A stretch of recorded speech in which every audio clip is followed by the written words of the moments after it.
મહત્વપૂર્ણ સમાચાર ભાવનગરમાં માતા પિતા માટે લાલ બત્તી સમાન કિસ્સો સામે આવ્યો છે। લિફ્ટમાં ફસાઈ જતા 6 વર્ષના બાળકનું મૃત્યુ થયું। અન્નપૂર્ણા અપાર્ટમેન્ટની લિફ્ટમાં ફસાતા બાળકનું મૃત્યુ થયું છે। 2 દિવસની સારવાર બાદ બાળકનું મોત નીપજ્યું। તો આ ભાવનગરની ઘટના માતા પિતા માટે ચેતવણીરૂપ કિસ્સો, લાલ બત્તી સમાન કિસ્સો। શહેરના કાળાનાળા વિસ્તારમાં લિફ્ટમાં બાળક ફસાઈ ગયું હતું, તેનું મૃત્યુ થયું છે। વધુ વિગત સાથે સંવાદદાતા મયુર દવે આપણી સાથે જોડાઈ ગયા છે। મયુર, અત્યંત કરુણ કિસ્સો છે આ।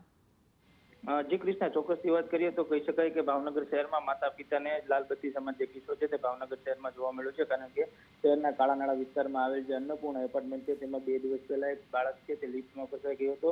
તે બાળક જે લિફ્ટમાં ફસાઈ જતા જ્યાં સ્થાનિકો છે તેમણે આ બાળકને લિફ્ટમાંથી બહાર કાઢીને ખાનગી હોસ્પિટલમાં સારવાર માટે હોસ્પિટલમાં ખસેડવામાં આવ્યો હતો। જ્યાં 2 દિવસની સારવાર બાદ આજે 6 વર્ષનું બાળક છે તેનું લિફ્ટમાં જે સારવાર દરમિયાન છે તે મોત થઈ જતા કહી શકાય કે પરિવારમાં હાલ તો ભારે શોકનો માહોલ છે તે જોવા મળી રહ્યો છે। એટલે કહી શકાય છે કે 6 વર્ષનું જે બાળક છે તે લિફ્ટમાં ફસાઈ જતા તેને ગંભીર ઈજાઓ પહોંચી હતી ને ઈજાઓ દરમિયાન સારવાર દરમિયાન બાળકનું મોત નીપજ્યું હતું। એટલે કહી શકાય કે લિફ્ટમાં જે ફસાઈ જતા બાળકનું મોત નીપજતા પરિવારમાં હાલ ભારે શોકનો માહોલ જોવા મળ્યો છે। જી મયુર, આભાર।